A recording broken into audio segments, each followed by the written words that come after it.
नमस्कार, मैं हूं आपके साथ विभा उपाध्याय और ये वक्त है हेलो डॉक्टर का। इस खास कार्यक्रम के जरिए हमारी कोशिश होती है आपकी शंकाओं को दूर करने की, समाधान आप तक, आपके घर तक पहुंचाने की डॉक्टरों के जरिए। कोरोना के आंकड़े लेकिन देखिए लगातार कम हो रहे हैं, लेकिन खतरा अभी भी बरकरार है।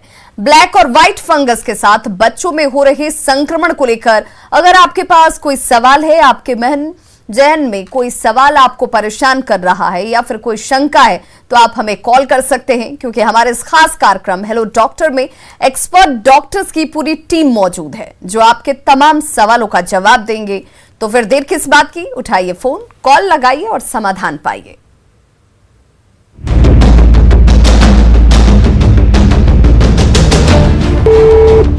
Children's Hospital, what is your emergency?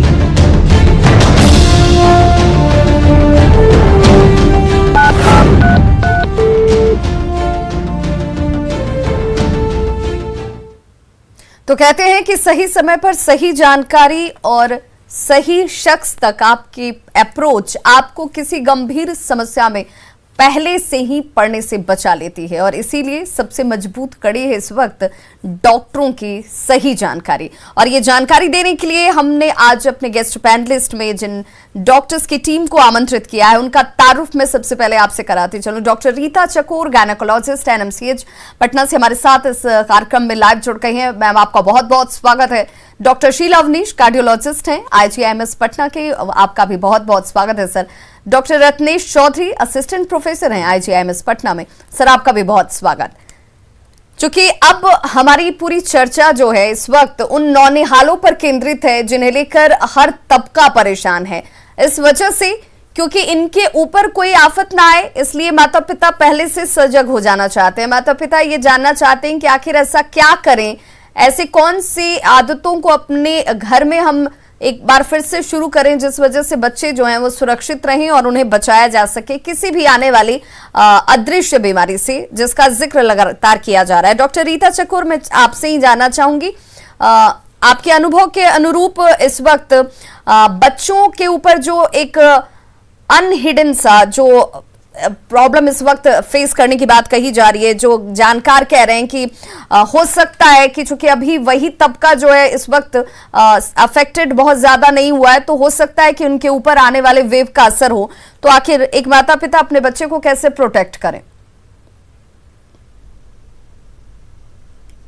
जहाँ तक ये थर्ड वेव का सवाल है, जिसके लिए अभी कहा जा रहा है कि इस वेव में बच्चों का संक्रमण ज़्यादा होगा, और ये इस आधार पर कहा जा रहा है क्योंकि फर्स्ट वेव में 5% बच्चे संक्रमित हुए थे, सेकेंड वेव में 10 to 15% बच्चे, तो अभी 60% बच्चे हैं जो कि संक्रमण से दूर हैं। और ये जो संक्रमण है ये उन्हीं लोगों को ज़्यादा होता है जिनमें इम्यूनिटी कम हो, और इम्यूनिटी आती है या तो इम्यूनाइजेशन से या फिर इन्फेक्शन से।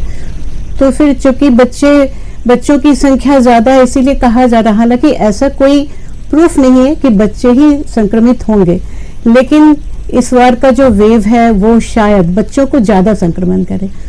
तो हम जो हमारा नॉर्म है, social distancing, face mask and hand hygiene, इसकी शिक्षा आप अपने बच्चों को दें, बाहर निकलने से बचाएं।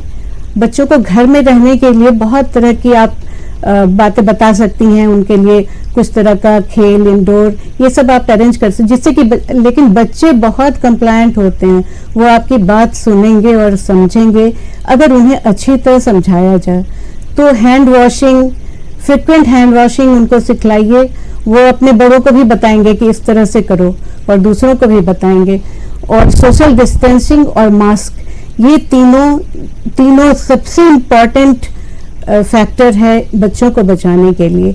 और ये तो अभी स्कूल कॉलेज वगैरह बंद कर दिया गया है और बच्चे घर में हैं, हालांकि ये भी इन लोगों के लिए दिक्कत है, लेकिन उन्हें खुश रखना, उन्हें किस तरह से संभाल के रखना, ये तो पेरेंट्स इस बात को आप भी समझ रही होंगी कि वो बच्चे जिनका विकास ही कहा जाता है कि खुले एनवायरनमेंट में होता है, बच्चे सबसे ज्यादा अगर मजबूत होते हैं तो वो मिट्टी में खेलकर होते हैं, बाहरी इन्वायरमेंट के साथ उनकी बॉडी जो है वो ज्यादा फाइट करती है और वो ज्यादा स्ट्रांग होती है। ऐसे में बच्चे इंडोर हैं, अब घरों में कैद हैं।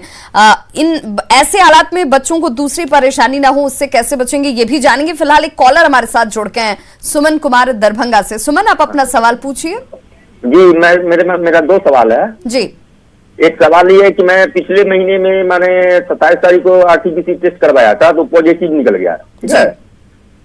और मैंने फर्स्ट डोज की वैक्सीन 22 मार्च को ले ली थी। तो पॉजिटिव निकलने के बाद डॉक्टर से कंसल्ट करने के बाद उन्होंने जो दवा बताई वो मैंने खा लिया और 14 दिन आइसोलेशन में रह के मैं पूर्णतः ठीक हो गया। उसके बाद मैंने पूछा उनसे कि दोबारा टेस्ट कराने की जरूरत है कि नहीं, तो उन्होंने बोला कोई टेस्ट कराने की जरूरत नहीं। ये क्या सही है? डॉक्टर शील अवनीश क्या सजेस्ट करेंगे? इनकी चिंता ये है कि इन्होंने दोबारा टेस्ट नहीं कराया जिससे ये कंफर्म हो पाए कि ये निगेटिव हो गए या नहीं हुए, हालांकि ये पूरी तरह से स्वस्थ हैं। हाँ विवाजी से ये सवाल बहुतों के जहन में रहता है कि हमने एक बार आरटीपीसीआर पॉजिटिव हो गया, हमें दोबारा टेस्ट कराना है कि नहीं कराना है। तो एक वाजिब सा सवाल है।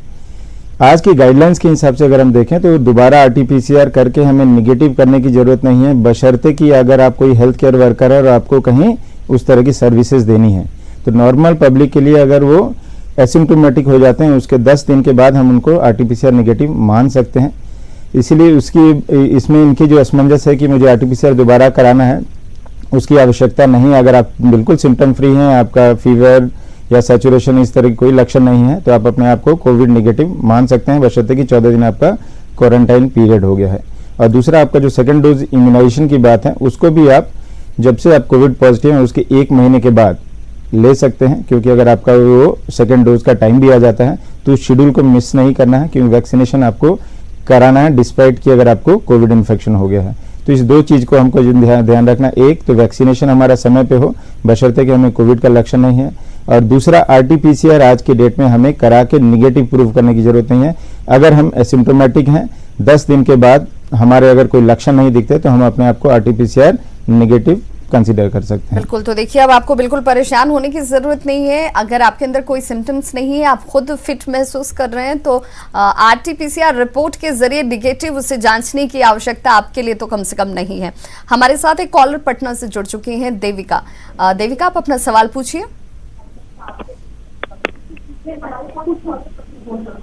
मेरा आंख में जलन है और बाएं साइड में दर्द है। बाएं साइड मेरा आंख में जलन है। देविका, पहले तो आप अपने टीवी के वॉल्यूम को कम कर दीजिए, और उसके बाद क्या आपको ये कितने दिनों से परेशानी हो रही है, आपकी उम्र क्या है, और आप कोविड पॉजिटिव हुई थी कभी? हाँ, कोविड पॉजिटिव हुए थे लेकिन निगेटिव आया। उसके बाद आंख में जलन और बाएं साइड कान की तरफ दर्द होता है और सर में हल्का हल्का दर्द है। डॉक्टर रत्नेश चौधरी क्या सजेस्ट करेंगे इन्हें आप, क्योंकि इन्होंने कहा कि ये पॉजिटिव हुई थी, बाद में निगेटिव हो गई, लेकिन अब इस तरह की परेशानी से जूझ रही हैं। देखिए, अगर ये पॉजिटिव हुई थी और अब निगेटिव हैं, लेकिन इनको जो समस्या हाल फिलहाल आ रही है, तो इसके लिए जो है तुरंत वो नज़दीकी डॉक्टर से संपर्क करें या पटना के आईजी में संपर्क करें, जहाँ पर कि इस तरह की विशेष व्यवस्था की जा रही है। और सिर में दर्द है और आंखों में तकलीफ है तो उन्हें आंखों के डॉक्टर से मिलना चाहिए। अगर सूजन है तो तुरंत उसको देखना पड़ेगा, कि क्योंकि ऐसे कई मामले आ रहे हैं जहाँ की निगेटिव होने के बाद भी कई पेशेंट्स को फंगल इन्फेक्शन, म्यूकोरमाइकोसिस हो सकता है या कई अन्य समस्याएं भी हो सकती है।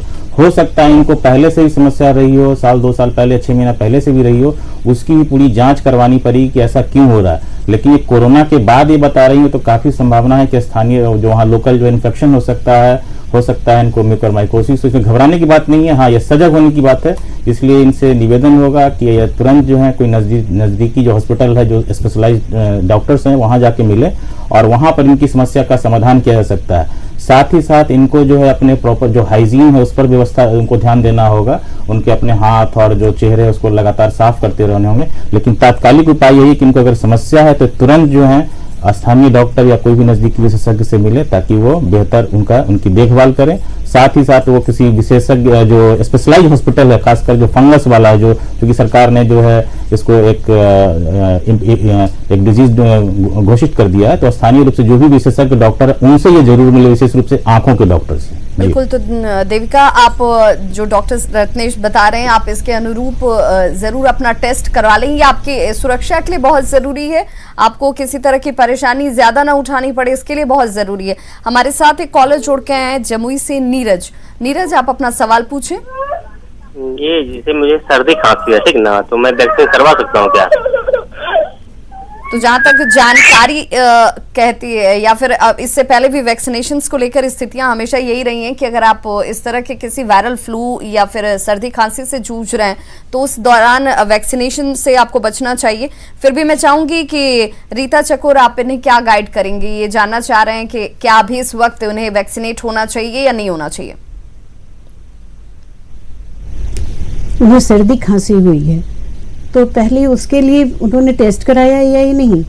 RT-PCR टेस्ट कराया है क्या? सर्दी खांसी तो अभी पैंडेमिक के टाइम में हमें सबसे पहले सोचना चाहिए और कोविड इन्फेक्शन के बारे में। क्या उन्होंने टेस्ट कराया है? इसकी जानकारी तो उन्होंने नहीं दी है डॉक्टर रीता, लेकिन आप क्या सजेस्ट करेंगे कि पहले उन्हें कोविड टेस्ट तो जरूर करा लेना चाहिए, अगर वो नेगेटिव है उसके बाद क्या वो करा लेना चाहिए। अगर वो निगेटिव है तो भी थोड़ा दिन वेट कर सकते हैं, ये फ्लू अगर है उनका तो उसका ट्रीटमेंट हो जाए, उसके बाद वो करा लेंगे वैक्सीनेशन। मैम, एक सवाल ये भी आम लोगों के मन में उठता है कि सर्दी खांसी के दौरान अगर आप वैक्सीनेट हो जाते हैं या फिर आपको फीवर था, आपने भले उसे जांचा ना हो लेकिन आपको महसूस हो रहा था और उस दरमियान आप वैक्सीनेट हो जाते हैं, तो क्या ये वैक्सीन आप पर कारगर नहीं रहती है? ये उसका इम्पैक्ट जो है वो कम हो जाता है क्या? नहीं, ऐसा कुछ नहीं है। वो इम्पैक्ट तो रहेगा ही, लेकिन वो सर्दी खांसी के कारण जो वायरल अगर कोई और इन्फेक्शन बॉडी में है जी, तो इस वायरल इन्फेक्शन अगर फिर हम एक वायरल डोज लेते हैं तो हो सकता है कि उनको ज़्यादा सिम्टम्स हो, ज़्यादा परेशानी हो। और ऐसे तो वैक्सीन का जो इफेक्ट है, जो एंटीजन है, वो तो एंटीबॉडी तो बनेगा ही, वो ऐसा नहीं है कि वो नहीं बनेगा, लेकिन उनको तकलीफ हो सकती है। बिल्कुल। तो आप सबसे बेहतर ये होगा, डॉक्टर जो सजेस्ट कर रहे हैं वो ये कि आप पहले अपना टेस्ट करा लें, आप इससे लेकर निश्चिंत हो जाएं। दूसरी बात ये कि आप पहले इस फ्लू से निजात पा लीजिए। इसे तकरीबन 2 से 3 दिनों का एक नॉर्मल जो टेन्योर होता है, उसके बाद आपकी सर्दी खांसी भी ठीक हो जाती है, तो उसके बाद आप वैक्सीनेट हों। सुबोध हमारे साथ एक कॉलर जुड़ के हैं समस्तीपुर से। सुबोध, आप अपना सवाल पूछिए। जी मैडम, वो हाथ पैर में जो है इन्फेक्शन होता है और करीब करीब वो हमेशा होते रहता है, वो इन्फेक्शन अभी भी है, तो हम कोरोना का सुइया ले सकते हैं कि नहीं? वो मेरा लड़का है, उसके बारे में पूछ रहे हैं। उम्र क्या है आपकी लड़के की? वो 18.5 साल हुआ है। और इन्फेक्शन जो उन्हें होती है, आपने कभी डॉक्टरी सलाह ली है? किस तरह का इन्फेक्शन है उन्हें? डॉक्टर से सलाह बहुत 2-3 साल पहले लिए थे वो, लेकिन ठीक ठाक नहीं हुआ, तो हम हमेशा जो है उसको दवा लेके देते हैं, वो दवा खाता है तो ठीक है। सुबोध, आप लाइन पर बने रहिए, डॉक्टर शील